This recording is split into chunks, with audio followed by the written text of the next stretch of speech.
Good evening and happy obedience to you.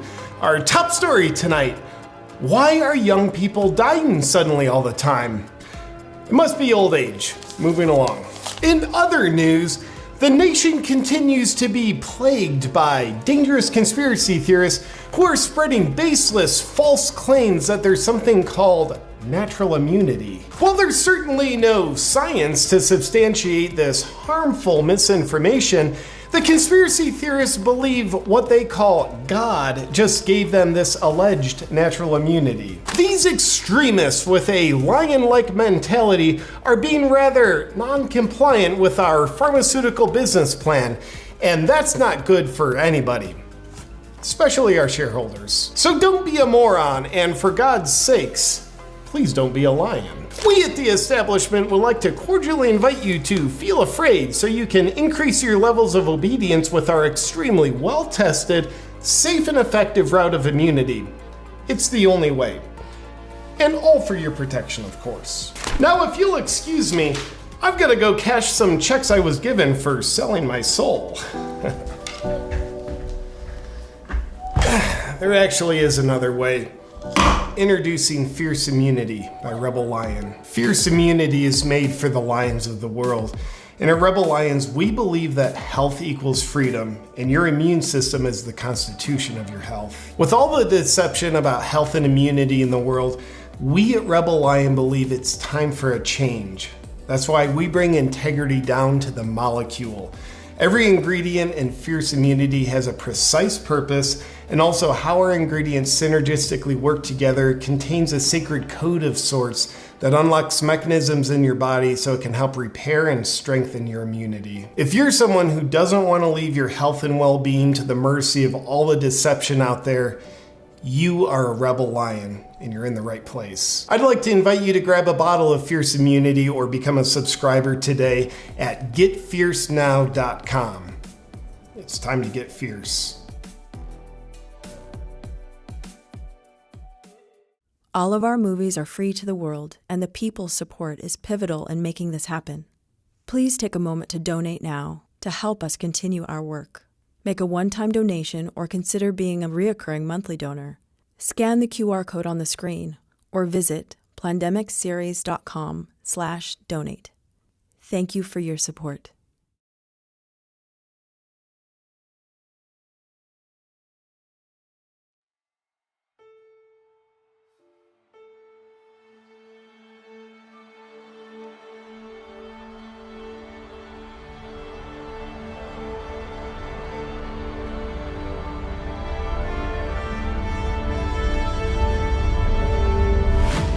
Whatever political party you identify with, you are welcome here. Whatever color, culture, or creed you identify with, you are welcome here. If you are vaccinated or unvaccinated, you are welcome here. Now look around. Look around at these faces in this crowd. Take a good look around. This is America the Beautiful. And it's worth fighting for. You are worth fighting for. Your children are worth fighting for. Our freedom is worth fighting for.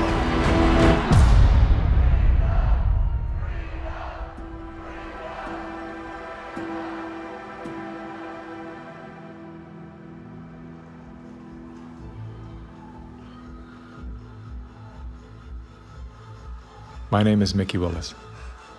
I'm a father, a husband, and an investigative filmmaker.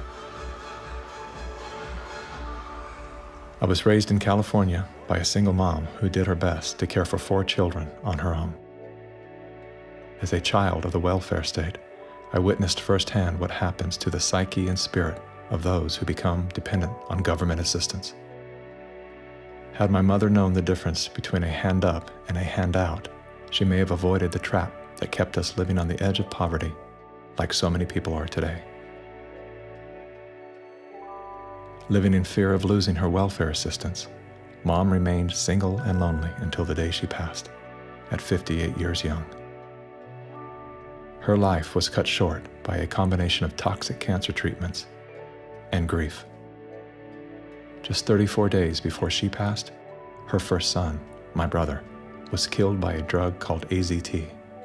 Hundreds of thousands of innocent people died as a result of that prescribed poison. The pusher of AZT was none other than Dr. Anthony Fauci. The reason that only one drug has been made available, AZT, because it's the only drug that has been shown to be safe and effective. Well, it's certainly nice to know that the future looks brighter. 30 years later, there he was again.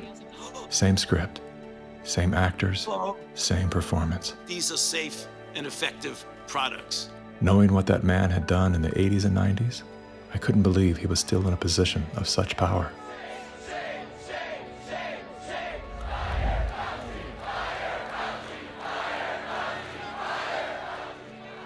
As the world descended into synchronized tyranny, I began to ask myself, how did they get everyone to go along with this? Great. Oh, it feels so good. I know. Obsessed with finding the answer, I began studying every moment in recorded history where masses of people devolved into a state of self-destruction. Down that rabbit hole was where I discovered the work of G. Edward Griffin. Gentlemen, again let me say welcome to our home. Since the 1960s, Mr. Griffin has been warning the world of the communist plot to overtake America. Yes, I know, communism. Mr. Gorbachev, tear down this wall. That thing we've all been told fell with the Berlin Wall. How do you measure such an astonishing moment in history? It was Napoleon who said, "History is a lie agreed upon." Ironically, there's no evidence that Napoleon ever said that. As we're about to discover together, much of our history has been rewritten to serve an agenda that up until recently was invisible to the average person. Average, like this guy. Everyone's talking about the necessity for change right now, particularly here in the US. Over the past few months, as a filmmaker, I've had the honor of documenting the political revolution. That was me in 2016, the year of my political awakening. Come on board the political revolution. I was touring with the Bernie Sanders campaign, creating media to help his grassroots movement grow. At that time, I knew very little about socialism and even less about democratic socialism. As it turned out, I wasn't the only one. So my Bernie bros, how do we redistribute wealth through taxation without expanding the powers of the federal government? Bernie Sanders!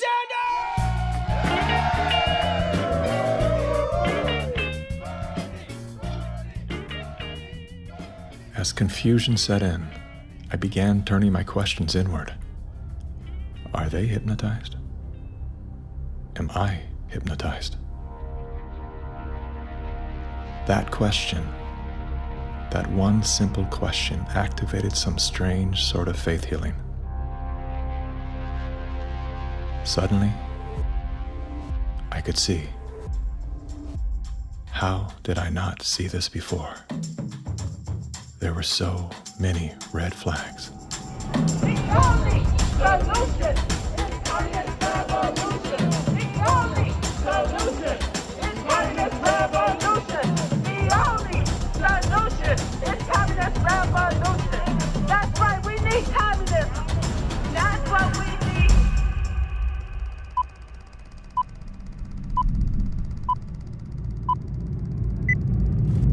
I'm well aware that whether you're here in person or through the medium of motion picture, that for most of you, it's not easy to fit meetings of this kind into your schedules.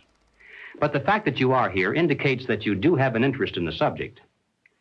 So in order not to waste any of your time, let's dispense with the usual preliminaries and get right down to the business at hand. We're going to examine in quite a bit of detail the communist theory and practice of revolution, particularly as applied to the United States. Now, this will not be something dreamed up out of thin air. This will be the strategy as taught by them and advocated by them in their own manuals, in their textbooks, and in their schools. The new program of the Communist Party on this subject has this to say. The term socialism describes but the first stage of a new society that in its full development is called communism. Socialism is a transitional stage. Jim Carrey, everybody. I went out today and bought me some freedom-friendly Nikes. Yeah, that's right. As a salute to Colin Kaepernick, to Nike, congratulations on your fantastic choice. Thank you so much. Well, it's good to be back in dystopian America. The Republicans are running with the word socialism. They're trying to say... They're trying to scare people. Scare people. It's communism. It's Venezuela, Trump says. We're going to be living in Venezuela. I grew up in Canada. I'm here to tell you that this bullshit line that you get on all of the political shows from people is that it's a failure. The system is a failure in Canada. It is not a failure in Canada. I never waited for anything in my life. I chose my own doctors. My mother never paid for a prescription. It was fantastic. And I just got back from Vancouver, and I keep hearing this, like, Canadians are so nice. Canadians are so nice. They can be nice because they have health care. Because they have a government that cares about them. In Canada, the authorities say there's now a state of emergency. Riot gear swept through Canada's capital. Today, police in Ottawa used batons and pepper spray. You just trampled that lady. Look what you did to her! Medical wait times in this country are longer than ever. The cost of living just keeps climbing. There's a socialist coup unfolding in Canada, and we taxpayers are funding it. In the recent years, a lot of Canadians have been watching their once well-regarded country become what some are even calling tyrannical. A country previously hailed as the most free and democratic in the world. Now, the People's World, the official West Coast newspaper of the Communist Party, ran this rather interesting editorial. What is needed now is an effort that begins to approximate the magnitude of the problem. As a minimum, such a program should demand massive emergency action by the federal government. The federal government has invoked the Emergencies Act. It gives unprecedented power to the Canadian federal government. As of today, a bank or other financial service provider will be able to immediately freeze or suspend an account without a court order. If you are involved in this protest, we will actively look to identify you and follow up with financial sanctions and criminal charges. Banks have already started to freeze the accounts of people involved in the protests. Please get out. Immediately get out. Intimidating people in a church during the Passover. Unbelievable. Growing up under communist dictatorship, I have been warning Canadians that that's what's coming. I could smell it. I could see it at every corner.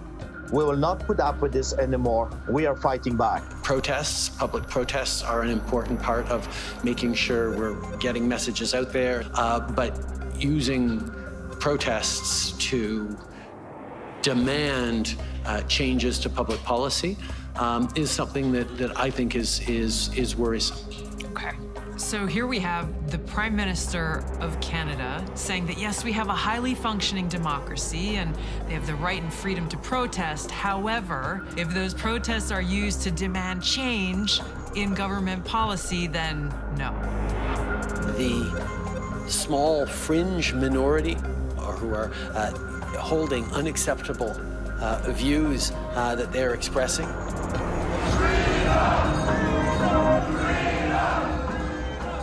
Do not represent the views of Canadians who know that following the science and stepping up to protect each other is the best way to continue to ensure our freedoms, our rights, our values as a country.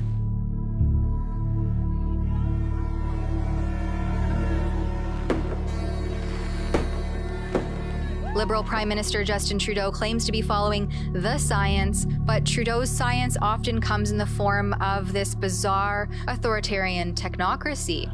I think that Justin Trudeau stepped on the landmine when he weaponized the banking system in Canada against the truckers. Those peaceful trucker protests, you know, their most violent act was honking their horns. And in retaliation, they had their access to their bank accounts, and anybody that supported them in any way had their access to bank accounts eliminated. And at that moment in time, we all came to realize what was really going down. Even with Sun TV watching for any slip, he was asked which country he most admired and referred to China. The level of admiration I actually have for China. because their basic dictatorship is allowing them. I applaud China for stepping up. Excuse me, I applaud Canada. You can tell what I'm thinking. A prime minister who openly admires the Chinese basic dictatorship, who tramples on fundamental rights by persecuting and criminalizing his own citizens as terrorists just because they dared to stand up to his perverted concept of democracy, should not be allowed to speak in this House at all. Mr. Trudeau, please spare us your presence. Thank you. Canadians know where I stand. This is a moment for responsible leaders to think carefully about where they stand and who they stand with. While Justin Trudeau makes a compelling case study, he is not the only dictator on the rise. Under the new rules provided by the COVID-19 emergency, many other elected leaders were empowered to show their true colors.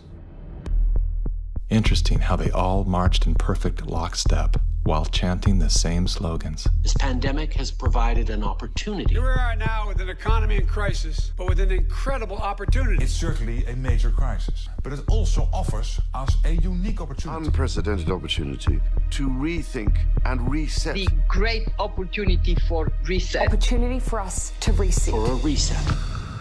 It's almost as if they all attended the same school of thought and studied under the same professor.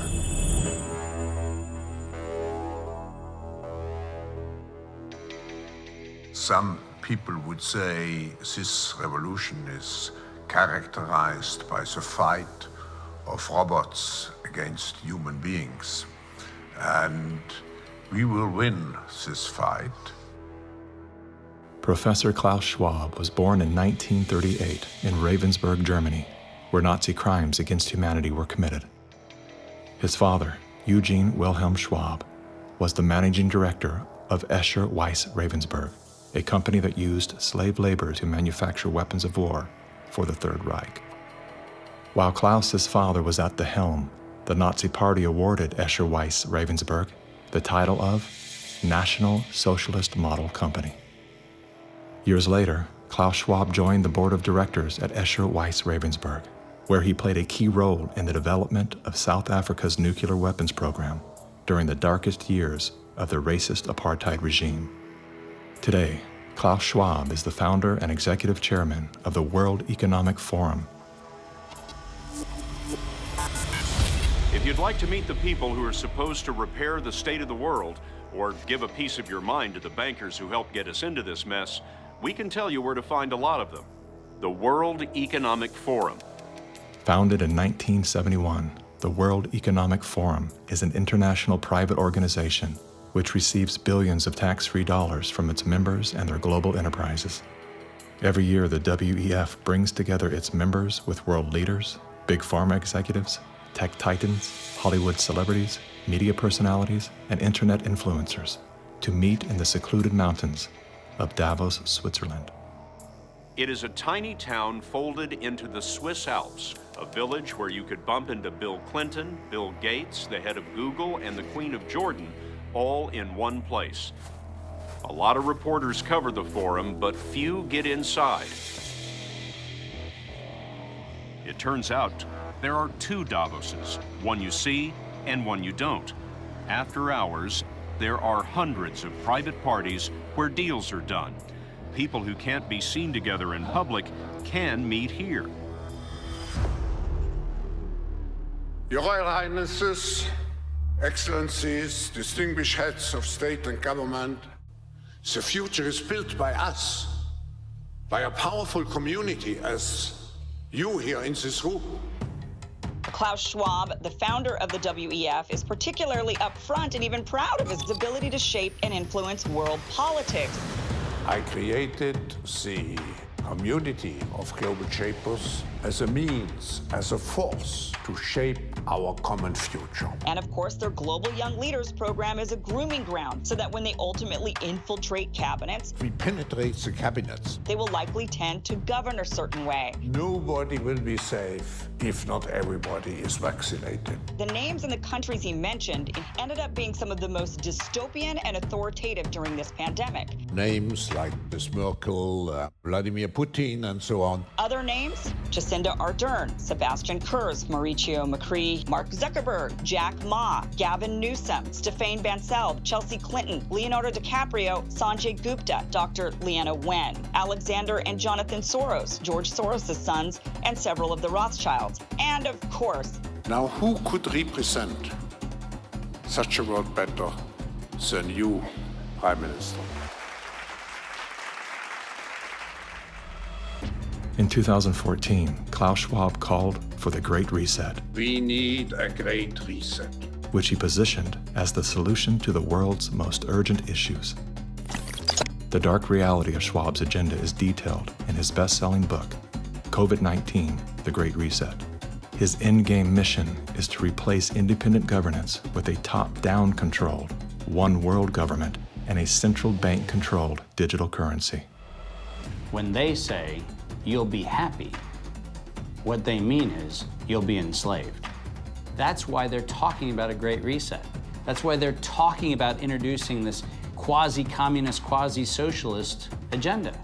They know we've run the course where we cannot continue down the path of the ever-increasing indebtedness because we have a generation that quite literally cannot afford to buy a house. Millions of Americans are priced out of buying a home. And so it's easy to tell that generation, we're gonna forgive your college debt. Student debt relief. And set your expectations lower. You're gonna rent forever. We're gonna celebrate the tiny house movement. We're gonna do all of these things which sound cool because they're shaping our narrative so that we become capable of expecting less. What we need to do is not expect less. We need to remove inefficiencies so we can experience more. And that's the subtle distinction that the Great Reset is missing. Like most globalists, Schwab regards communist China as a shining model of how he intends to transform the world. We now welcome His Excellency Xi Jinping. China has made significant economic and social achievements under your leadership. Chinese influence on global affairs is growing. The founder of the World Economic Forum, Klaus Schwab, says that this is what motivated the group this year to invite President Xi Jinping to deliver the keynote address in Davos. Schwab said Xi's presence was a sign of the shift from a unipolar world dominated by the United States to a more multipolar system in which rising powers like China will have a step up and play a bigger role. I think it's a role model for many countries. But we have to go one step further. It's a systemic transformation of the world. Artificial intelligence, the metaverse, synthetic biology, our life in 10 years from now will be completely different, and who masters those technologies will be the master of the world. Similar to his protege, Justin Trudeau, Klaus Schwab makes a fascinating case study. Yet he too is merely the master of his own world. Economic Forum. Science is replacing evolution by natural selection with evolution by intelligent design. Not the intelligent design of some god above the clouds, but our intelligent design and the intelligent design of our clouds. The IBM cloud, the Microsoft cloud, these are the new driving forces of evolution. Today, we have the technology to hack human beings on a massive scale. And by this I mean that if you have enough data and you have enough computing power, you can understand people better than they understand themselves. And then you can manipulate them in ways which were previously impossible. You know, the whole idea that humans have this soul or spirit and they have free will, that's over. Now, how exactly will the future masters of the planet look like? This will be decided by the people who own the data.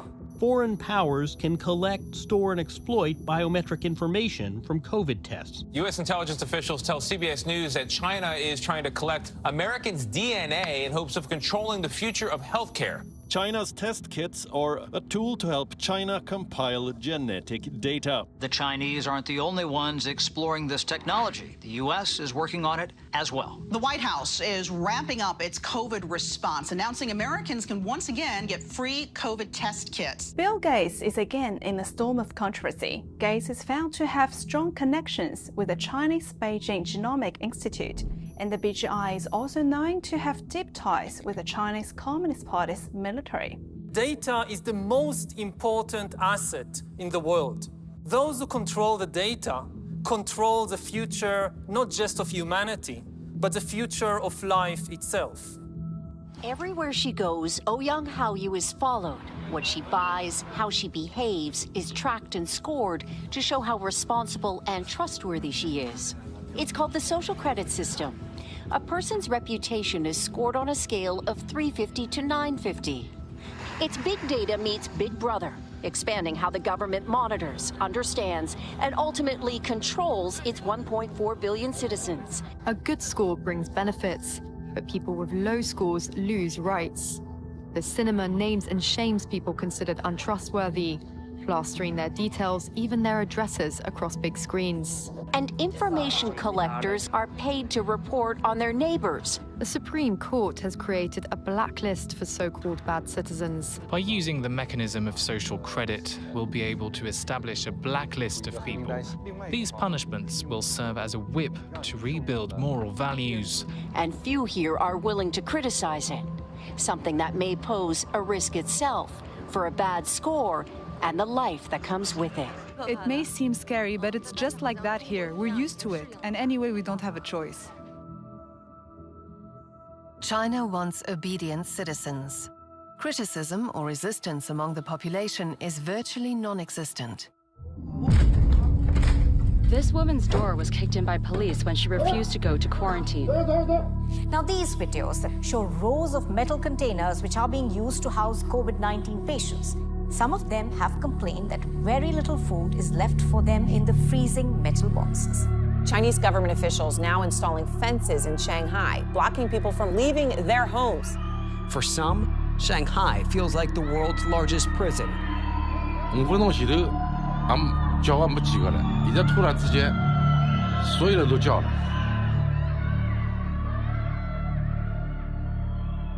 How does a handful of autocrats gain total control over a population of 1.4 billion?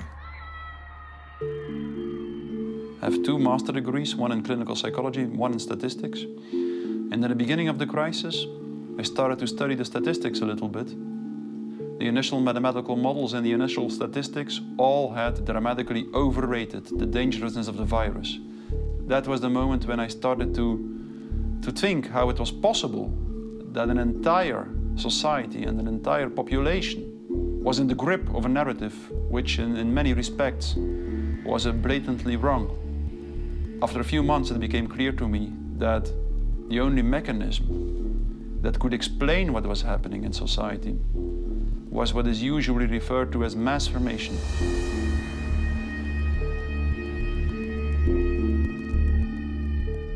Mass formation is identical to hypnosis.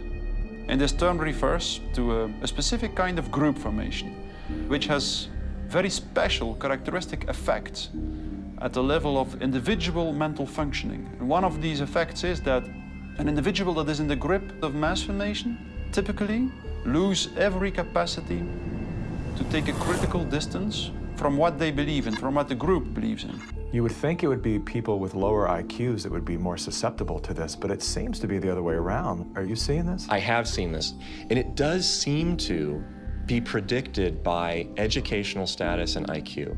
We look to be verified for our belief system, right? And so a doctor goes to the CDC. The CDC says this is true, it must be true, I'm staying in that zone. It's actually people outside of the system go, well, I want to challenge the CDC here for a second. Where's this study come from? Where's it, and that's what I do. All of these people were kept out of the conversation. All I can comment and you were there. wanting me to sign onto a social contract where the scientific method isn't being used. I'm not interested in medical pedigree. I'm interested in medical consensus. People who are highly intelligent tend to go and get a lot of degrees. Those people have spent so many years in institutions to get those degrees that they have developed a trust and confidence in not only the educational institutions, but those that support them, which are largely government bodies.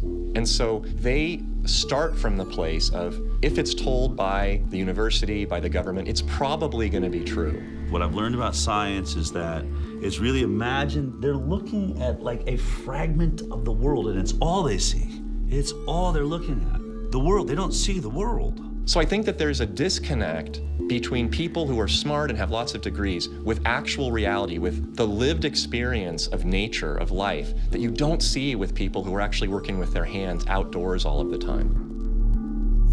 A mass formation typically emerges in a society when very specific conditions are met. First and for all, the most central condition is a major part of the population needs to feel lonely.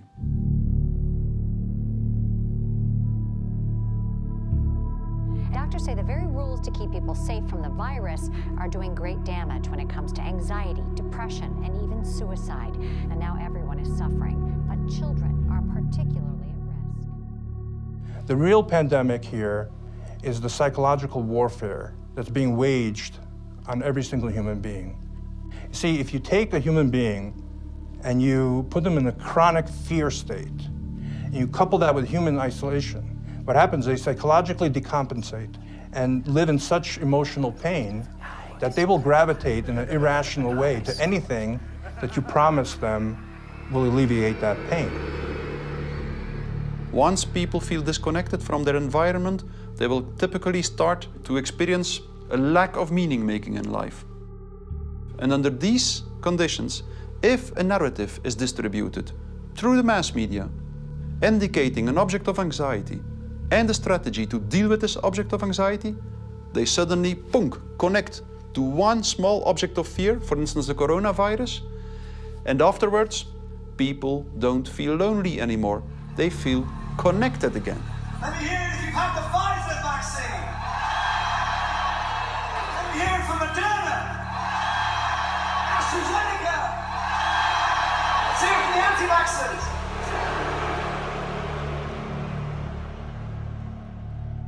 The new kind of social bond is highly problematic, just because the connections between the individuals even deteriorate more, and the bond between the individual and the collective becomes stronger and stronger and stronger, which make them willing to sacrifice everything for the collective. Its health, its wealth, the future of its children, everything. Something else that is really characteristic of individuals in mass formation is that they become radically intolerant for dissonant voices. The people who are not getting vaccines, it's time to start shaming them. What else? Or leave them behind. Vaccinated person having a heart attack? Yes, come right on in. We'll take care of you. Unvaccinated guy, rest in peace, Wheezy.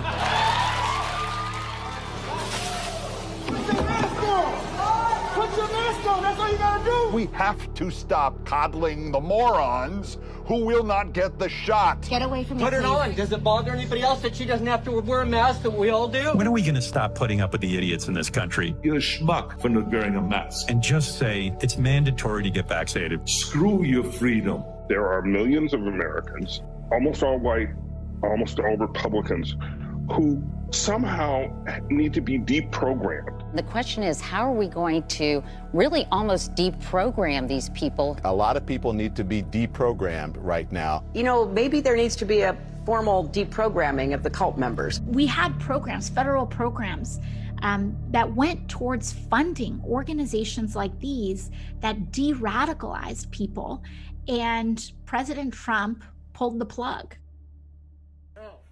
People who do not go along with the masses are stigmatized, and in the end, the masses are inclined to destroy the people who do not go along with them, and they do so as if it is an ethical duty to do so.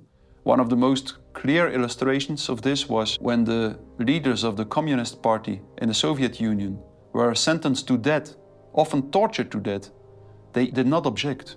They said things like, if this helps the Communist Party, it's my pleasure to do it. That's something that was observed in all major examples of mass formation in history.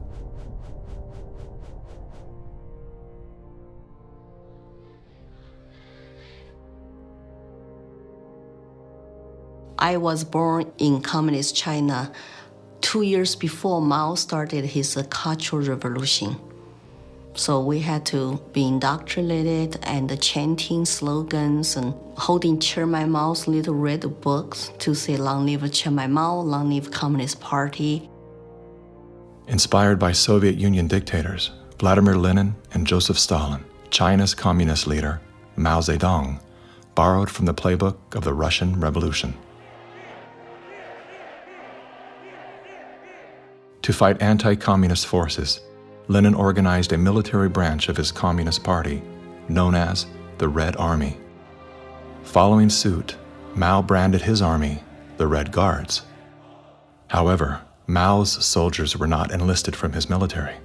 His Red Guards were made up of high school and university students. So he used young people to start Cultural Revolution, to top down statues, burning old buildings, and demonize all religions, going after all dissident voices, and to turn all the Chinese against each other. Family turn on each other, neighbors turn on each other. Chairman Mao, as he was known, was deeply influenced by Lenin's ideas on Marxism and revolution, and often praised Stalin as a great leader.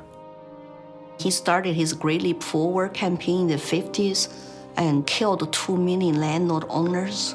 40 million to 60 million people estimated starving to death. The people were trading their children's dead bodies to eat, to survive. Cannibalism was everywhere.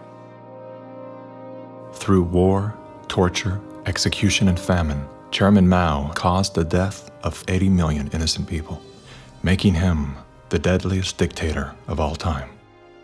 China shaved the heads of women, put them all in unattractive asexual clothes, did the same thing for the men.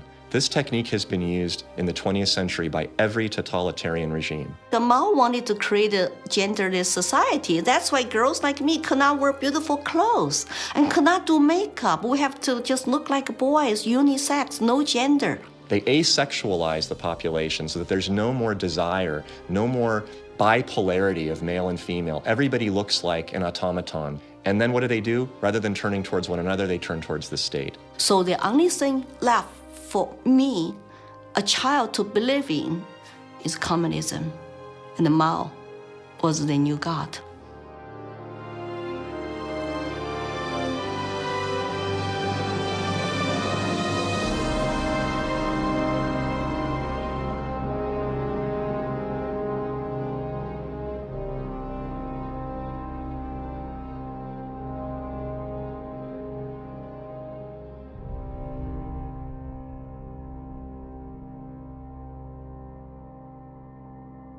Now, in China, the government is not only cracking down on Muslims, but on other religions as well, as it pushes to assert communist ideology.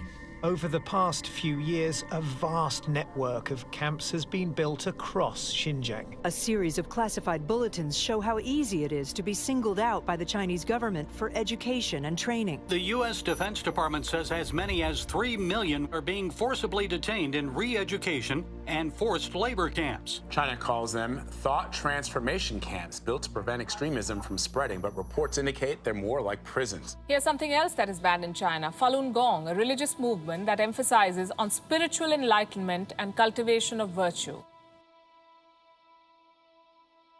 I left China because my parents were heavily persecuted for their practice of Falun Gong.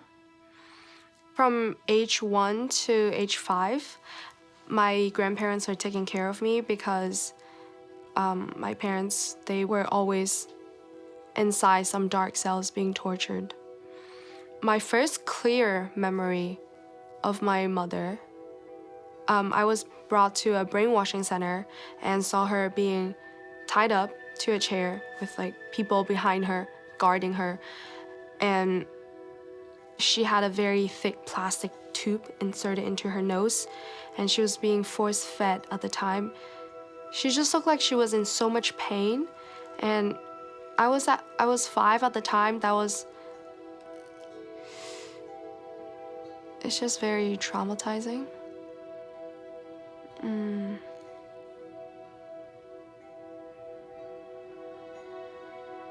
My school principal actually came to me several times and told me not to be a part of my parents and to report any activity that my parents would do. They're instilling all the lies and hatred into the younger generation. The young people are used today to do the American Cultural Revolution, to turn the kids basically not to trust their parents anymore. And say, oh, my parents don't understand me, I'm confused, I need to turn to my teachers, turn to other authority figures. Look at the Cultural Revolution to say, how many similarities are there?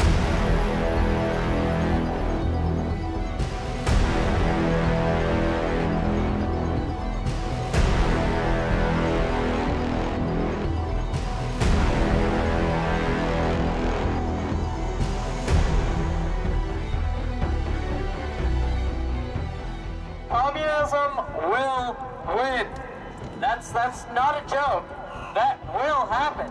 You are happy with what was happening in the USSR between 1917. We make a critique of it. That's what we're Maoists. We make a critique of it in order to improve socialism the next time it comes around and throws people like your ass into a labor camp. Yesterday, I asked ChatGPT, are there any similarities between today's woke revolution and Chairman Mao's Cultural Revolution of the 1960s? And it wrote back, how long do you have? Motorcades, crowds, and enthusiasm filled the streets of San Francisco. In anticipation of President Xi's arrival at SFO, hundreds of public workers clearing homeless encampments, picking up trash and washing graffiti, hoping to hide the city's recent struggles with crime and drug use in a once thriving downtown. Folks say, oh, they're just cleaning up this place because all those fancy leaders are coming into town. That's true, because it's true. Some of the biggest names in finance were there, including billionaire BlackRock CEO Larry Fink and billionaire Blackstone Group CEO Steven Schwarzman, Tim Cook of Apple, and Albert Bourla of Pfizer, among a host of some of the most powerful capitalists in the world, dining with the most powerful communist on planet Earth.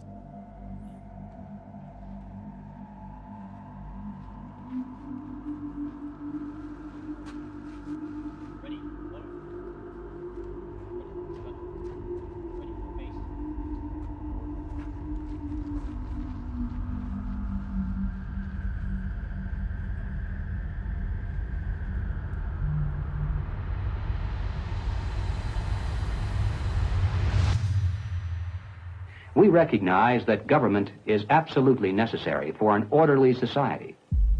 But following the dictum that government, like fire, is both beneficial and dangerous, we believe in the concept of limited government.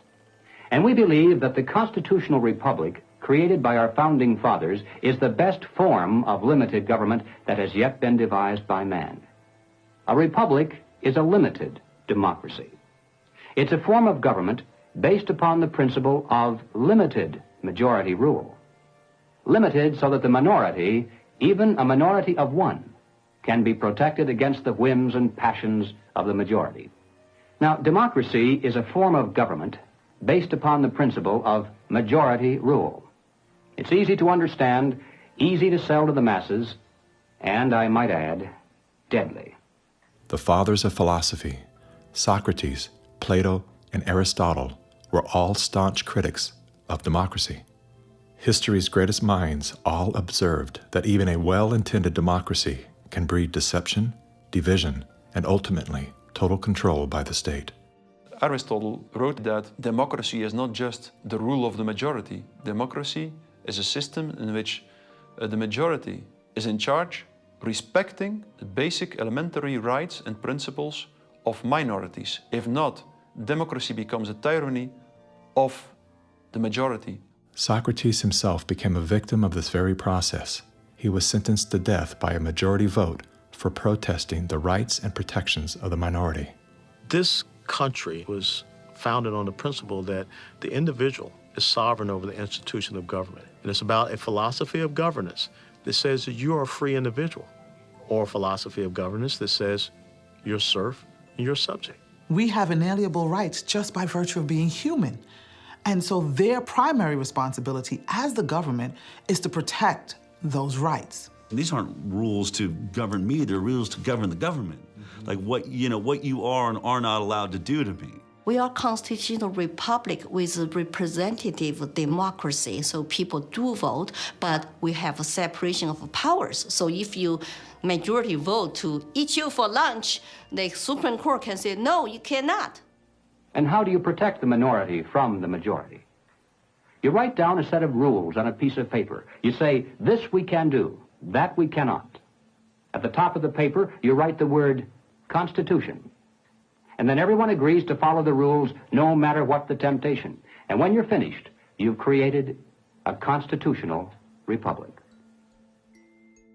It was Thomas Jefferson who said, "The republic is the only form of government which is not eternally at open or secret war with the rights of mankind." Now, we hear a lot of talk today about right-wingers, left-wingers, extremists, and moderates. The political spectrum concept, if it has any meaning at all, is a measurement scale showing all the variations in government. Now, the extremists at the zero end would be those who advocate no government at all, the anarchists. The extremists at the other end would be those who advocate total government. And who are they? Well, the communists, of course. But also the Nazis, the fascists. No matter what they may call themselves, if they advocate total government control over the people, they are all, by definition, totalitarians. The debate is not between conservatives and liberals. It goes back in history long before those words were ever invented. The opposing points of view properly are identified as individualism versus collectivism. The individualist believes that the rights of the individual must not be obliterated by the desires of the collective or the group. The collectivist, on the other hand, believes that the group is more important than the single person within it, and that the individual must be sacrificed, if necessary, for the greater good of the greater number. The individualists believe that every man has a personal and direct responsibility to provide first for himself, next for his family, and then for those outside his family who may be in need. The collectivist, on the other hand, declares that the individual is not personally responsible for charity, for raising his own children, providing for his aging parents, or even providing for himself, for that matter. This is a group function of the state, of government itself. Everything we talk about, socialism, communism, globalism, and Nazism, guess what? It's all collective society. Collectivism on an international level is essentially known as globalism, which is often promoted as a framework for unity and sustainability. Under the guise of philanthropy, the leaders of the globalist movement leverage every possible crisis to advance their plan to replace national sovereignty with a one-world government. We are confronted with so many crises simultaneously. What does it need to master the future? It is the globalists who are behind the destructive new methods of control, like ESG, the acronym for Environmental, Social, Governance. Similar to China's social credit score, ESG is a ranking system that tracks a company or country's carbon footprint, as well as its commitment to diversity and inclusion. A low ESG score can lead to severe consequences, including reputational damage, legal and regulatory actions, and loss of investors and bank credit lines. Within the last decade, numerous nations and thousands of major brands have been coerced to adapt to the ESG program, and today, many of them are paying the price. In 2018, the World Economic Forum published an article on its website entitled, "How We Will Make Sri Lanka Rich by 2025. That article was removed once it became known that food prices in Sri Lanka had nearly doubled and that millions of their citizens were facing starvation. Now, what caused this? Farmers protested and asked the government to work with them on slowly improving farming practices to be more environmentally friendly rather than implementing harsh bans. But the government was more interested in maintaining a high ESG score with its creditors like BlackRock. As a result, food production dropped drastically, with farmers expecting crop losses of 85%. The country had to begin spending money on importing food when it was previously self-sufficient. Sri Lanka is a cautionary tale. What's happening there could be a foreshadowing of what's in store for us if we don't take heed and learn some lessons. The Dutch government was one of the first to sign on to the ESG system.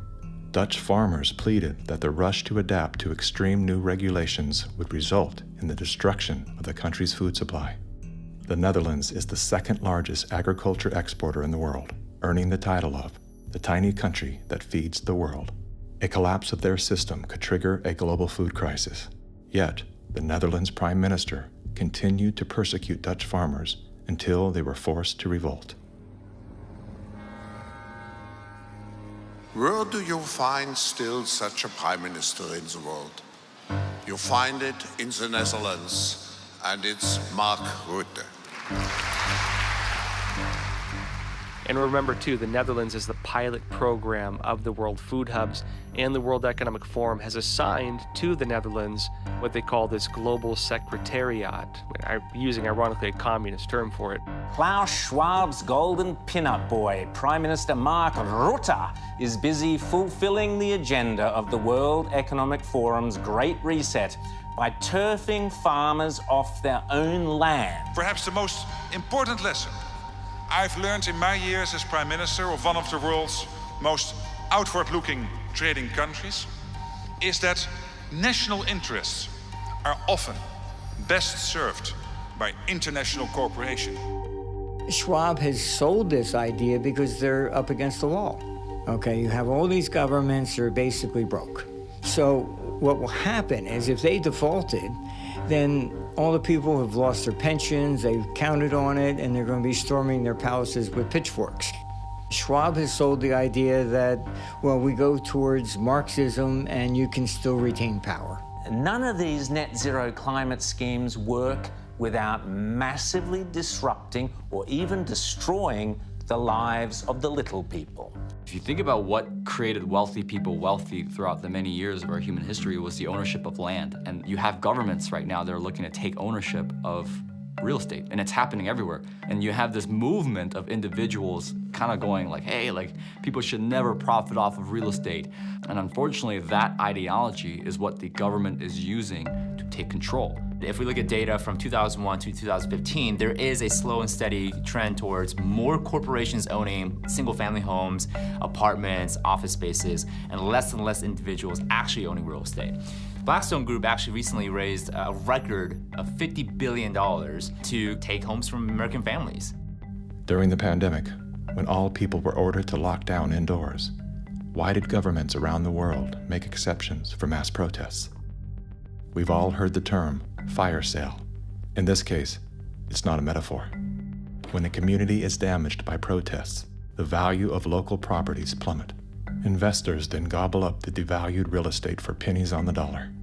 In many cases, the leaders of the decimated communities receive kickbacks for allowing this transfer of wealth. Big companies and investment firms swooping in and buying up some of the only affordable homes in your neighborhood. More than 3,000 acres have been destroyed on the island of Maui. Some residents say they've been receiving calls from wealthy real estate investors and developers who are trying to purchase their fire-ravaged land. If you listen to the World Economic Forum and the new governor of Hawaii, Josh Green, they want to turn Hawaii into a poster child for green energy. I'm already thinking about ways for the state to acquire that land. So a big piece of Hawaii's plan is to basically run the entire island using artificial intelligence. Welcome to the Smart City Revolution panel. We're going to discuss a very exciting topic, which is how we're going to live our lives and how we're going to work in the cities of the future. The 15-minute cities that everyone is talking about now is the Great Reset's trendy new name for open-air prison camps. The idea is to corral everyone into neighborhoods small enough to walk from one end to the other in 15 minutes so that you'll never, ever have to leave. Is your name listed as a stakeholder of any of the redevelopment plans regarding a smart city? So I'm sorry, but I asked for testimony pursuant to the agenda, and there's nothing on the agenda about smart cities. And if we could also refrain from yelling. Okay, thank you. I appreciate that, and I'll provide clarification. Smart cities is everything about housing. I do not consent to AI control. I do not consent to smart cities. Excuse me. Okay, I appreciate your comments again. I do really need to stick to the items on the agenda. You know what? Your agenda can kiss my ass. While the wildfires have taken lives, there's growing concern developers are now trying to take the land. We know very well that you guys, as the third largest stakeholders, the state, do want that land and can take it when you deem it a natural disaster. Funny how all the common people were taken out in one fell swoop of a fire. And for the record, I will say this, it was not a natural disaster. With the right pair of shades on a bright summer day, you don't have to squint to see the world around you. And to see the future take shape, you just need to know where to look. In Hawaii, that future is already being developed. With sophisticated IT and engineering, Hitachi is participating in the Jump Smart Maui project to transform the island's infrastructure. The more you have individuals not own their own home, the more you have individuals not financially independent, creates more dependence on big financial corporations that profit off of mass people. So we are going towards a world where the people are owning nothing, but I don't know if you'd be very happy. I always say, like, if we don't own anything, well, who does? Business magnate, software developer, philanthropist, nation's largest farmland owner. Gates owns nearly 270,000 acres. It's a reinstitution of Marxism where, communism owned all the property.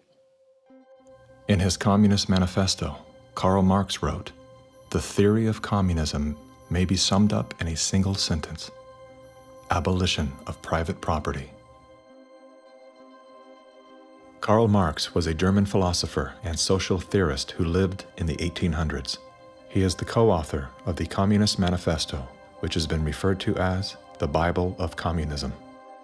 His theories of class conflict and dialectical materialism were instrumental in shaping socialist and communist movements worldwide. Joseph Stalin, Vladimir Lenin, Leon Trotsky, Mao Zedong, Che Guevara, Fidel Castro, Kim Jong-un, Hugo Chavez, Nicolas Maduro, and many other communist revolutionaries have cited Marxism as the foundation of their political ideologies. Marx rejected all concepts of God, as well as the traditional family. According to members of his own family, Marx was emotionally, verbally, and physically abusive. His wife, Jenny, was plagued by depression, which was compounded by Karl's adulterous impulses and his inability to provide for his children. Despite his privileged upbringing and formal education, Karl Marx was often unwilling to work and instead relied on the financial support of friends and family.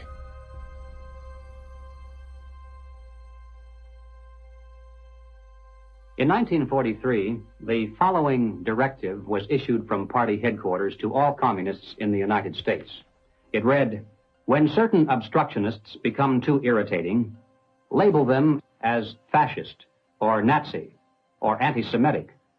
In the public mind, constantly associate those who oppose us with those names which already have a bad smell. The association will, after enough repetition, become fact in the public mind."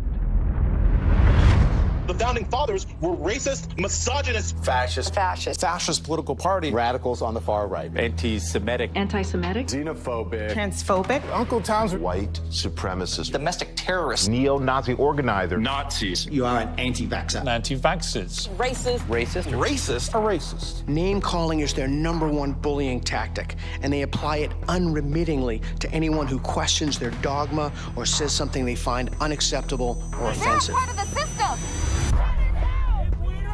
As early as 1928, the communists declared that the racial differences among our people constituted the weakest and most vulnerable point in our social fabric. By constantly probing and straining at this one spot, they calculated that eventually the cloth could be torn apart and that Americans could be divided, weakened, and perhaps even set against each other in open combat. They said in no unmistakable terms that the Negro people, because of their social status and their predominant working class composition, offered greater revolutionary possibilities than any other cross-section of the population. How do we get out of this mess? Revolution, nothing less. Revolution, nothing less. Revolution, nothing less. Revolution, nothing less. Revolution, nothing less. The communists call not only for extensive chaos within the cities, the plan is for raging fires from one city to the next. The average American may say, soft and decadent, when he sees billows of black smoke rising from one horizon to the other, when at night the only light he has to see by is the flickering red from flames leaping into the sky, he'll become paralyzed with fear and panic and do nothing to interfere with the guerrilla bands as they strike at the community's power centers. To justify violence, they have to be able to claim that they're liberating people. And if people are to be liberated, then it's necessary to go through the motions, at least, of pretending that they have a right to form a nation of their own. The Communist Party called for their liberation, to break away from the United States and to set up their own nation within our borders. Activists now control a barricaded area. It's been called an autonomous zone. They want it to be free of capitalism, state authority, and police.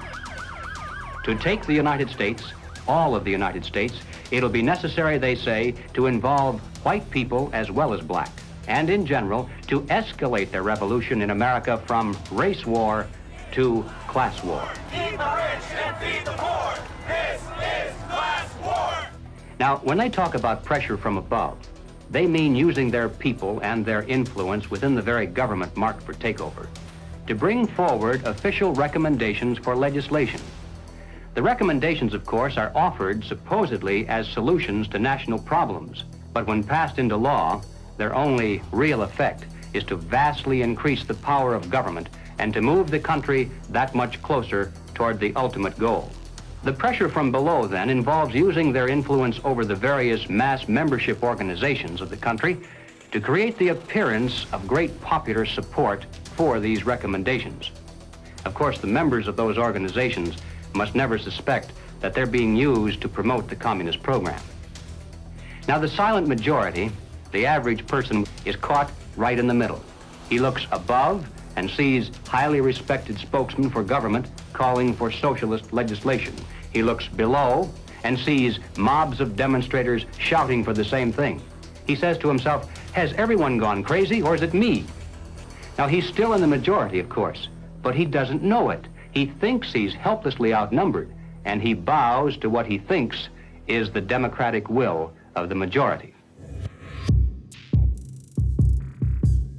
Here's an interesting thing I've noticed is even with a lot of these ideologies, right, with what people call these days, woke, if people were these horrible, awful, bigoted, racist, xenophobic, white, it wouldn't even work. The only reason it even works is because people are so compassionate that I want to make sure I use the right words and I say the right phrases. So you're actually weaponizing the fact that people are decent people, and you're taking that compassion and you're targeting it at, this is the group of people who you should be angry at. They weaponized human compassion. We mustn't kid ourselves into thinking that the communists have placed their agitators only into the black communities. They're working both sides of the street. They want hatred, violence, and bloodshed between the races, and they don't care how they get it or whom they use, even children if necessary.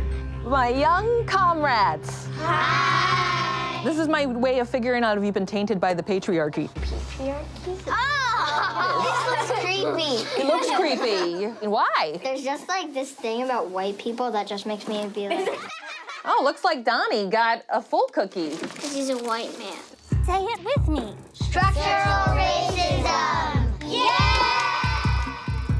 You may have wondered why the Communist Party has been a staunch supporter of the drive to place a black studies curriculum into our high schools and colleges. The reason becomes obvious the minute you take a look at the textbooks and the study guides.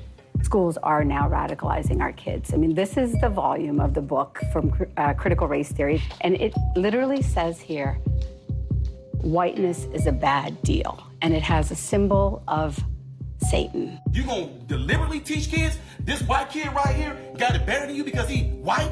You gonna purposely tell a white kid, oh, the black people are all down and suppressed? How do I have 2 medical degrees if I'm sitting here oppressed? Not only is it in the schools, but it's in the workplace, it's throughout society. It's destroying this country. If this continues, we will look back and be responsible for the dismantling of the greatest country in the world by reverting to teaching hate and that race is a determining factor on where your destiny lies. Thank you. Sarasota School Board Chairwoman, what has been the worst of what you've had to deal with in terms of community or parental reaction? The calling of names, tyrant, Marxist, communist, and they want to move kids over to charter schools and private schools without the oversight of the state. And that's wrong. Education authorities in the United States are asking the government to use anti-terror laws and involve the FBI against parents who protest against the way their children are being taught. It identifies no fewer than 13 possible federal crimes, including making annoying phone calls. How about this one? They could be prosecuted for using the internet in a way that might cause emotional distress. Over the weekend, Democrats voted to ban gendered language in House rules. And that means no more terms like father or mother. Is the administration's official policy to replace the term woman with birthing people? Black birthing people. Black birthing people. Black and indigenous birthing people. You shifted in places from using the term mother to birthing people. Again, if we're trying to be precise in the language that's used. Mom's a pretty good word. I'm not a birth person, I'm a mother. Can you provide a definition for the word woman? Can I provide a definition? Mm-hmm. No. Yeah. I can't. You can't? Not in this context. So I'm not a biologist. The meaning of the word woman is so unclear and controversial that you can't give me a definition? Do you believe then that men can become pregnant and have abortions? Yes. Literally everything that was fought for women's rights is going straight down the drain. This environment that has been created and corrupted and manipulated does not respect women, does not respect children, does not respect men. It cares nothing for family. So that's why they have to attack mother and remove father, because she's going to protect that child, he's going to protect that woman, and they both are going to protect society. Good evening. Good evening. Thank you very much. Thank you for your service. When you talk about a parent-child relationship, you're talking about something primal that is in the heart of the liberal, not the Marxist, that's in the heart of the person who's conservative. And they're pushing the boundaries on something that they cannot control. Washington State is on track to lawfully take gender dysphoric children away from parents who oppose transitioning treatment. That is against the Constitution. The only time a parent loses their rights is if there's an extreme circumstance. It's severing the bond between the parent and the child. What they're doing is they're dividing families to take control of the children. The biggest offense against communism is the nuclear family.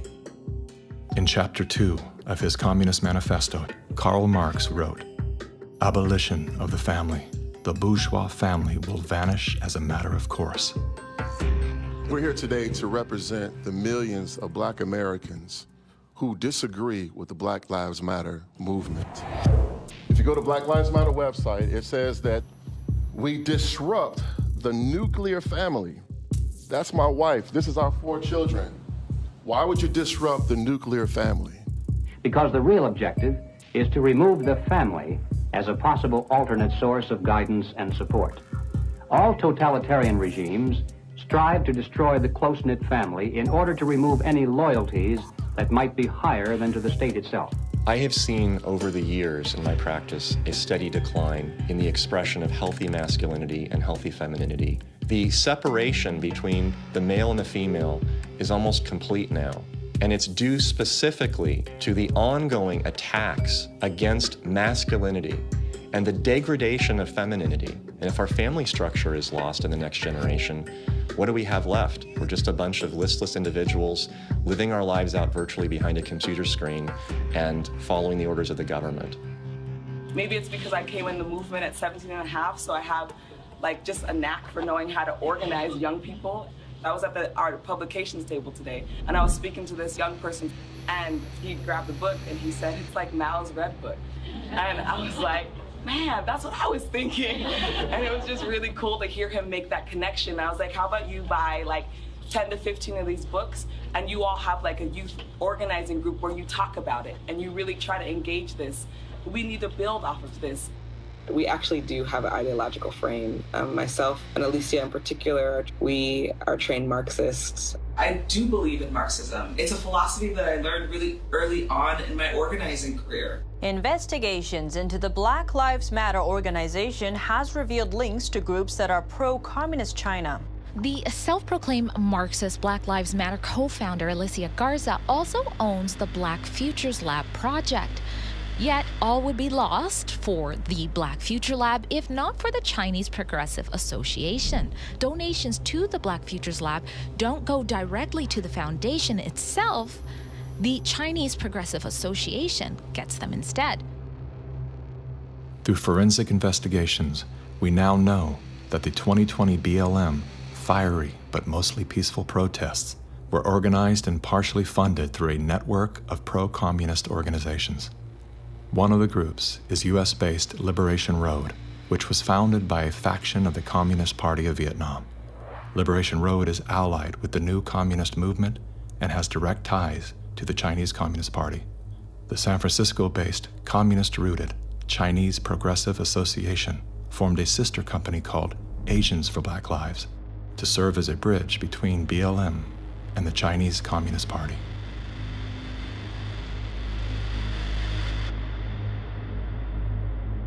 I spent a lot of time with President Xi. He's deadly earnest about becoming the most significant, consequential nation in the world.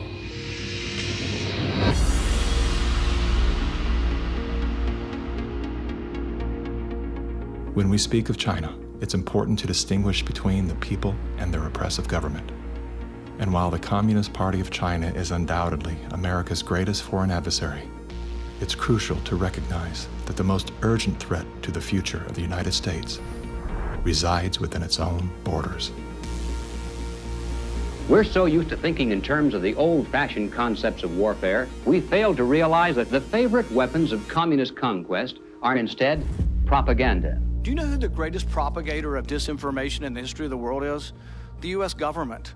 The slanted view of history. History has been written to tell us a certain story. The 1619 Project is trying to reframe that story. What these people are doing is subverting young black minds to think that the Revolutionary War was fought in order to preserve slavery. And it's based on something that simply isn't true. The tactics of internal subversion. I thought that America was racist. I thought it was patriarchal. I thought our capitalist society was just a means of exploiting people.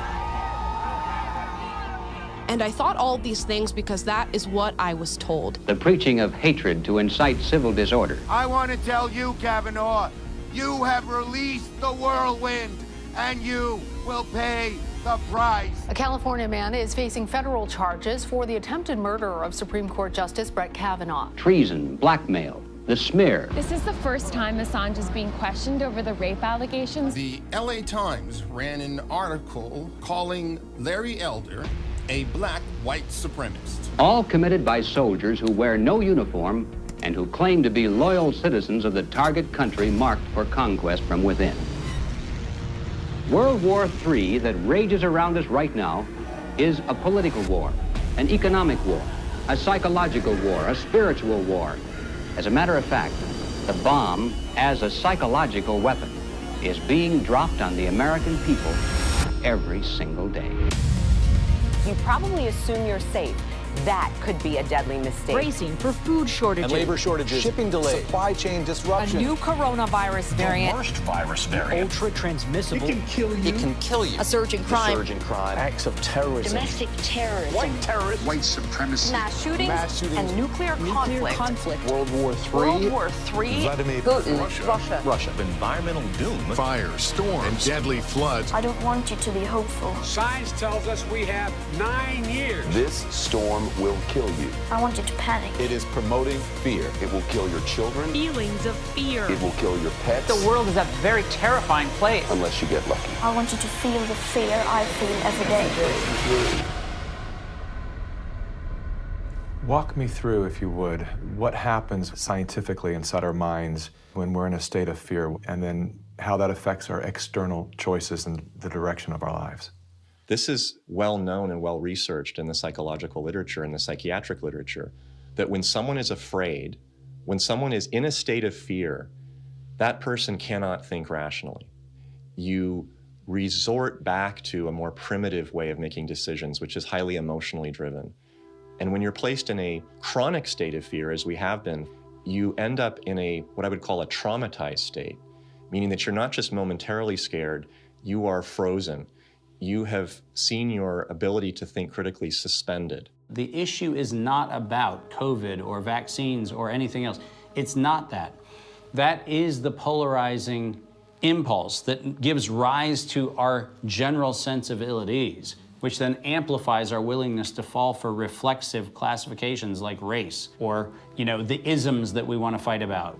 The more we can distract people by creating the illusion that says everything is fearful, the more we can manipulate the population. We were groomed for decades to be fearful, whether it was drop and cover. We must be ready all the time if the atomic bomb explodes. Duck and cover. To protect against the threat of nuclear annihilation, or more recently, the impending ecological collapse of our planet in 12 years that AOC and Greta Thunberg keep warning us about. The world is going to end in 12 years if we don't address climate change. How dare you? All of these fears are grounded to some degree in reality. They're not completely invented, but they are exaggerated so greatly that we cannot actually reason through them anymore. When people are afraid, they won't just accept authoritarianism, they'll demand it. They will demand it. Somebody do something. Somebody take charge and tell me what to do. Like, where do I stand? Where do I walk? What do we do? What are the rules? And again, people in power always use that, right? What do they say? Never let a good crisis go to waste. We can take this and we can now enact policies that normally we wouldn't be able to get away with. Maybe in a couple of decades, when people look back, the thing they will remember from the COVID crisis, this was the moment that we agreed to be surveyed all the time. And maybe even after the event is over, maybe we can still keep 30%. And over time, multiple crises, suddenly you have a government or an individual who has far more power than they're actually supposed to. The leaders of the mass, the people who pronounce a narrative in public space, usually are hypnotized themselves. They believe they need to reshape society to be able to deal with the challenges society faces. And they believe so fanatically in that ideology that they think it's justified to manipulate and cheat and to use all kinds of narratives to convince people to go along with that ideology. We're going to go visit Mom. I'm going to bring the home family to see Mom. No. We will shut you down. We will cite you. And if we need to, we will arrest you and we will take you to jail. You either get your tests done and make sure you're cleared, or we will keep you in a facility longer. It's going to be very hard for people to do a lot of normal life unless they can prove their vaccination status. Such as, you're not going to work in this particular agency or institution. You're not going to be able to go to this college or this university. Once we start doing that, you will see more and more people willingly get vaccinated. If the fear of losing your job, your friends, family, and future isn't enough to coerce you into submission, perhaps these incentives will entice you to willingly comply. It's everything from cash prizes to college scholarships. Now offering kids 12 and up limited edition Avengers comic books. Thousands of prizes available, including cruises and Super Bowl tickets. They're giving away Ford F-150 trucks. They're giving away shotguns and hunting rifles. Marijuana dispensaries are giving away joints for jacks. Krispy Kreme announcing this week a free donut. And yes, free beers. That's right. Get a shot and have a beer. Today could be your lucky day. California's vaccine lottery. One grand winner to take home Up to $5 million if you get vaccinated next week. They made it exciting, right? There's a reason people go to Vegas. It really could be somewhat lucrative if they aren't already persuaded. 13-year-old Joshua says one of the best parts of getting a shot at Mickey D's, lunch on the house. Just think of this when you think of vaccination. Vaccination. If you need luck with love, dating apps are offering incentives too. Vienna Brothel is providing COVID-19 vaccinations and giving those who take up the offer a 30-minute session with a, quote, lady of their choice. We have finally found the one thing that makes us all more attractive, a vaccination. To love one another, as Jesus said, get vaccinated, get boosted. Do you think that it's being posed as politics, but it's behaving like a religion? Because it's acting like a religion. Yeah. It's dogmatic, it's absolute. It's, if you do not believe in it, you are condemned to hell. Maybe this is a new religion. God did answer our prayers. He made the smartest men and women, the scientists, the doctors, the researchers. He made them come up with a vaccine. That is from God to us. And we must say, thank you, God. Thank you.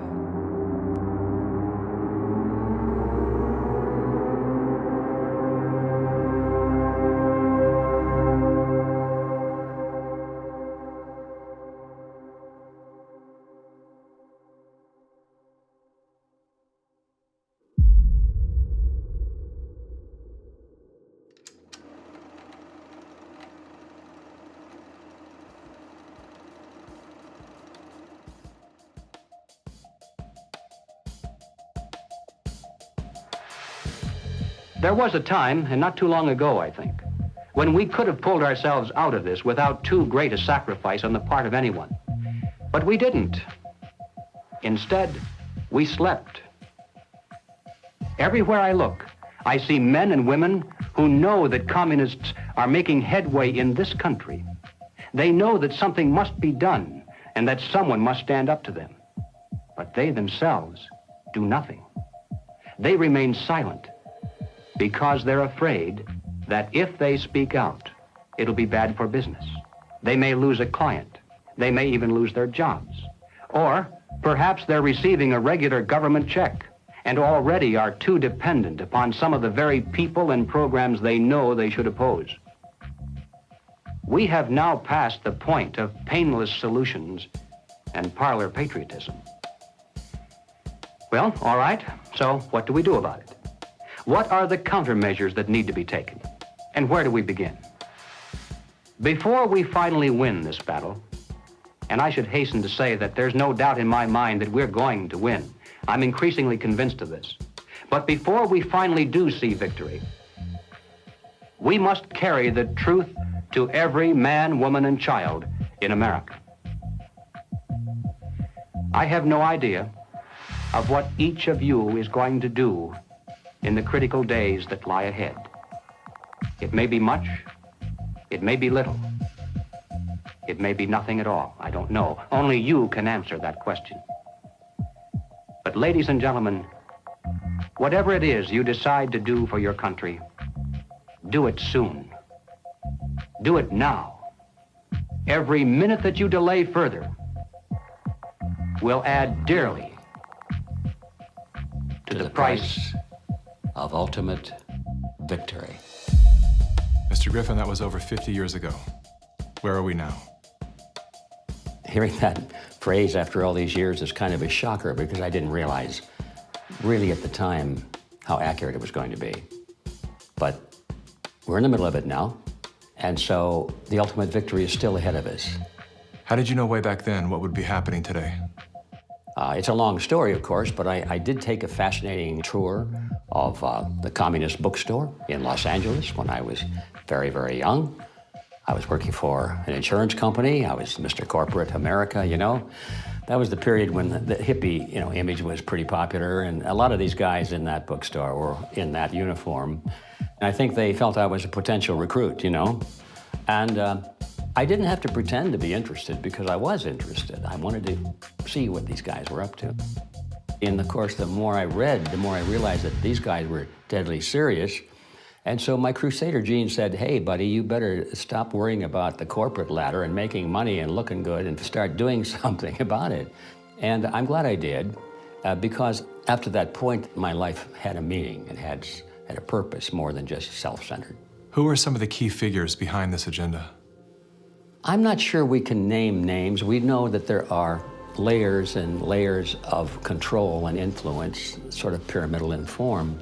At the bottom level, of course, it's just all the common people. Most of them don't even know what's going on. It used to be that an invader could come in with a superior army, and people resent it, but they obey because if they don't, they get killed. Now, if they want to conquer people in this environment, they have to do it through the mind. And of course, today, after all the technology that we have, and the control over the communications and the images and the school system and the media, they have absolute control over the funnel of information that comes to the average person. And the average person, if they're not aware that there's a real war going on for their mind, they will be helpless. And as long as people are on the edge of fear, they're willing to give up their liberties and pay lots and lots in taxes. A tax on carbon. And as I passed through that idea that, in my view, the enemy is in a category called collectivism. And that's the word that applies to all of these things: socialism, communism, fascism, Nazism. All of these things are merely variants of collectivism. That is the philosophy based on the assumption that the group is more important than the individual, and that the individual must be sacrificed, if necessary, for the greater good of the greater number. That's the trick. You're doing this for society. Obviously, you don't like to tell people what to do, but sometimes for the good of society, that's necessary. We have to start doing things for the greater good of society, and not for idiots who think that they can do their own research. But it's not about me and my rights to choose. It's about how I love my neighbor. You are not doing this for yourself. If you are at all like me, your own health, your own risk, is not a big rational driver of all of your actions. They trick us into thinking that if you act in your own self-interest, that somehow you are selfish. And nothing could be further from the truth. Those of us who have discovered this trick long ago, we realize that enlightened self-interest comes into play. If you are acting out of self-interest, you soon discover that the best way to benefit yourself is to help other people. It does come back. The question is, how do we turn the ship around? I think that the path to political hell in America has been voting for the lesser of two evils. They create conflict because conflict creates fear and confusion, and out of that chaos, people are not too analytical. They'll just struggle for some quick answer, which is who you're going to vote for. That's usually the answer that's offered to them. They think that if you just vote for somebody, the right person, everything will go away. You cannot wait until there's a list of candidates that's published and you say, which one am I going to choose? By that time, the game is over. All those candidates have been selected before you were even aware. You've got to get into politics at the local level so you have some influence in which candidates are selected. And that starts at the grassroots level. If we do that job, we will influence both political parties just like our opponents do now. It's a bit cynical, but it is in the end good news that mass formation and totalitarianism always destroys itself in a relatively short time span. If the people who do not go along with the system continue to speak out, they will succeed.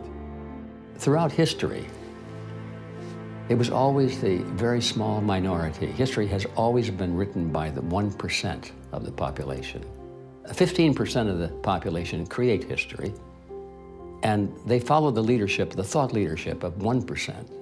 But that 15% altogether is what changes history. And so all you have to do is reach 15% of the population. I think today, after all this time, we have more than 15%. We just have to get them together so they realize that they're not alone. And that's our task right now.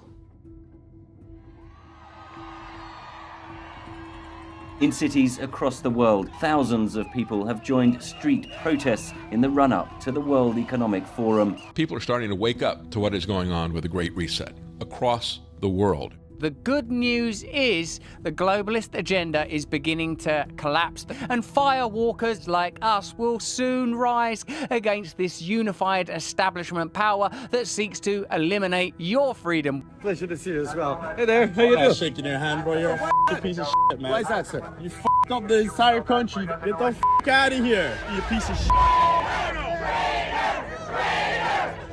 It seems these days, wherever the Prime Minister goes, there's often a contingent of protesters there to greet him. The most reviled figure in Australian politics has departed. Today I will resign as Premier.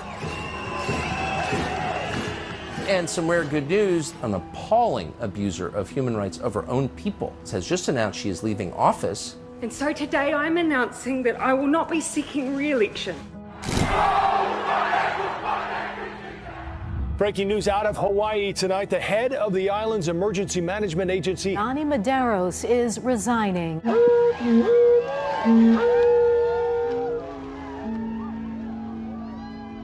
Dutch Prime Minister Mark Rutte has announced his resignation after his governing coalition fell apart.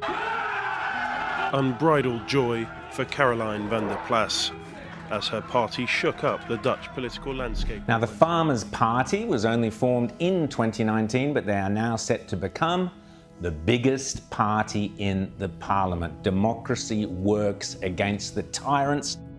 If you look what's happening in the United States, you have this anti-system movement. What we are seeing is a revolution against the system. When I say media, you say liars. Media! Media! One of the titans in the New World vanguard is now in its death throes. The anti-woke boycotts are tearing into their profits. ESG is losing support from consumers, it's losing shareholders. Companies that use it are facing legal threats, environmental and social governance. It is now dying. Protests are popping up around the world against 15-minute cities. We're seeing this wave of solidarity protests happening around the world.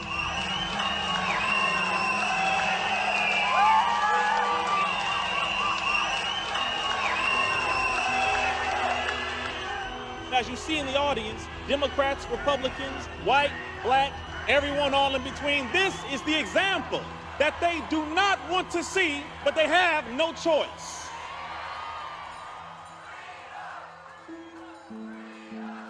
I don't think our societies have taken the moment to look up and actually see and appreciate how much progress has been made in the past century. On so many different levels, we have made incredible progress. Like, what we've got here is actually great. It's imperfect, and we should still be making tweaks carefully to try to make it better. And I think that's where so much of that self-hatred or hatred of the nation or hatred of the other or whatever comes from, this lack of perspective and gratitude and inability to take a moment, chill out on the activism and go, wait, actually, okay, we've achieved a very unique and special point in history, and let's be careful with that. On that note, as Sure. a man who's traveled the world, have you experienced any nation that has course-corrected beyond their sins more than the U.S. has?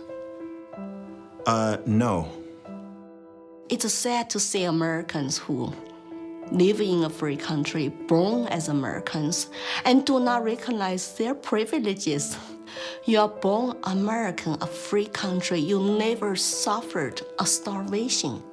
And you need to go to other countries to find out why all the immigrants, millions of them, want to come here. What is happening in our backyard today, I experienced as an 11-year-old. I remember vividly all the promises that a guy named Castro gave and how 99% of the people swallowed the pill. He was going to save Cuba. I remember how he promised to the farmers that you're gonna own the land. I remember all the promises that we hear today about free education and free health care and free land. And my God, no freedom.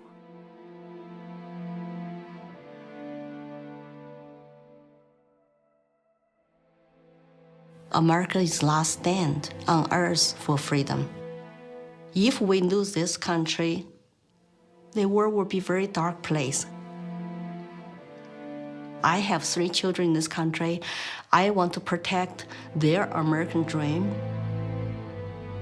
So here I am, you know. I've noticed that every time you speak about America, your eyes fill with tears. I do love this country. No place to go. And I just hope people can hear my stories.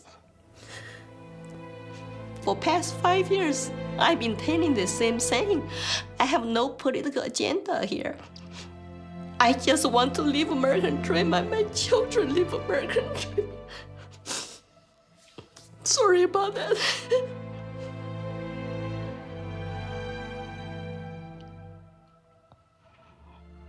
It's time to ask questions. It's time to wake up.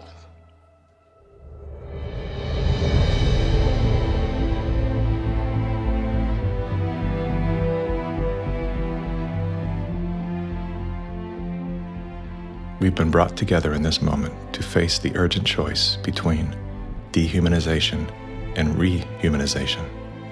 Dehumanization requires us to do nothing. Nothing other than to allow that process to continue to the point of no return. Rehumanization, on the other hand, requires action. One action.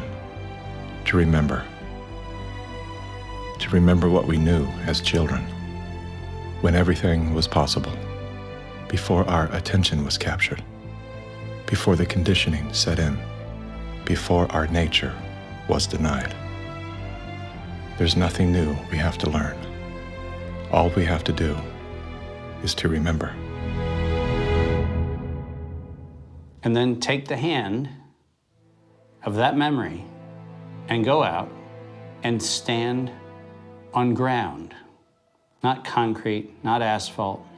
Stand on ground and see if you can feel the heartbeat of a universe that conspired to give you life,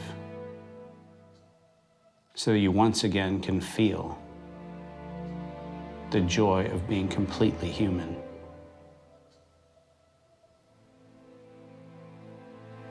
And then never forget that moment. This is the moment for us to activate our innate ability to create solutions. That can only happen through the awareness of symbiosis, defined as a mutually beneficial relationship between different groups. All of life depends on relationships.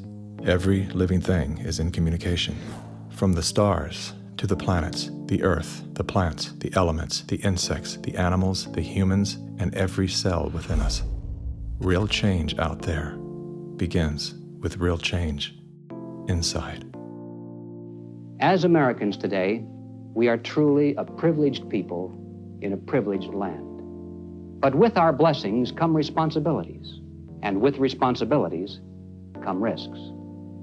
The challenge of our time is that we must accept both the responsibilities of our blessings and the risks involved in defending them for ourselves and for future generations. And we must do this without hesitation if we are to be worthy benefactors of that precious heritage of freedom passed on to us through the epic sacrifices of those who have gone before.